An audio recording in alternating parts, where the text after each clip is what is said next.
اور خاص طور پر اس زمانے میں امت مسلمہ کے لیے دعا کی بڑی سخت ضرورت ہے، کیونکہ پچھلے دنوں ہماری امت مسلمہ زبردست فتنے کا شکار ہوئی ہے۔ آپ سب جانتے ہو کہ اسرائیل نے اور امریکہ نے ایران کے اوپر حملہ کر دیا، اور اب حملہ کرنے میں کسی شرم اور حیا کی ضرورت بھی نہیں ہے۔ مذاکرات جاری ہیں اور ایران نے کچھ باتیں تسلیم بھی کر لی ہیں۔ مذاکرات کی میز سے اٹھ کر جا کر حملہ آور ہو جاتے ہیں ایران کے اوپر۔ یہ ایک عالمی غنڈہ گردی شروع ہوئی ہے کہ ٹرمپ صاحب جب چاہیں تو کسی ملک کے اوپر جا کر اس کے بادشاہ کے محل کے اوپر جا کر بمباری کر کے اس کو مار دیں اور اس پہ قبضہ کر لیں۔ وینزویلا میں یہ کر چکے، اور کھلم کھلا یہ اعلان ہے کہ مجھے حق حاصل ہے کسی بھی ملک کے اوپر اس طرح حملہ کرنے کا۔ میں جس ملک میں چاہوں میں اس کو تباہ کر دوں اور اس کے حکمرانوں کو ختم کر دوں۔ نہ کوئی اقوام متحدہ، نہ کوئی بین الاقوامی قانون، نہ کوئی اخلاق، نہ کوئی رواداری۔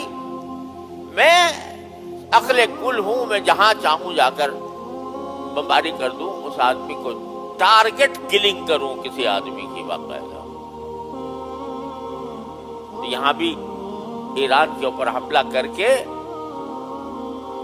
اسرائیل اور امریکہ نے امت مسلمہ کے خلاف زبردست سازش کھڑی کی ہے۔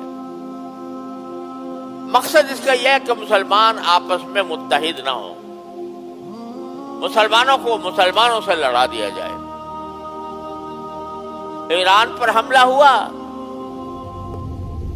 مذاکرات کے عین درمیان ابھی بات چیت مکمل ہونے والی تھی اور حملہ ہو گیا، اور اس کے سربراہ کو باقاعدہ نشانہ بنا کر قتل کیا گیا۔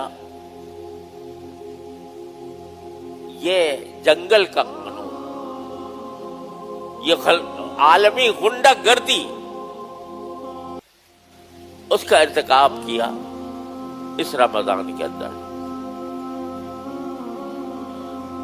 مجھے افسوس ہے کہ بعض اوقات لوگ یہ کہنے لگتے ہیں کہ بھئی وہ تو شیعہ لوگ تھے اور ایران سے ہمارا اختلاف ہے اور فلانا۔ خدا کے بندو، اس امریکہ اور اسرائیل نے اس پر اس لیے حملہ نہیں کیا کہ وہ شیعہ تھا،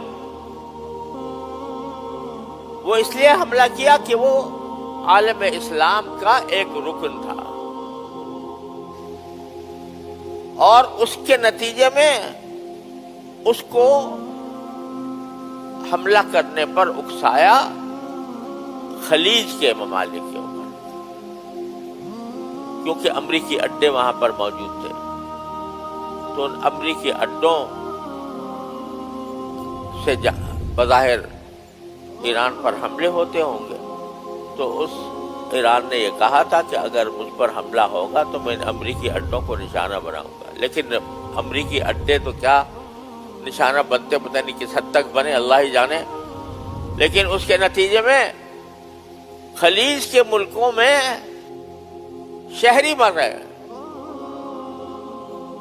شہری سہولیات کو ختم کیا جا رہا ہے، اور اس میں جو شہری عمارتیں ہیں وہ تباہ ہو رہی ہیں۔ مقصد کیا ہے کہ کسی طرح ان کو آپس میں لڑا کر اور ہماری اپنی چودراہٹ قائم ہو جائے۔ اب جس ملک کے اوپر حملہ کر رہا ہے، جس کے سربراہ کو قتل کیا ٹارگٹ کلنگ کر کے، اب وہ جب اپنا نیا کوئی سربراہ مقرر کرنا چاہتے ہیں تو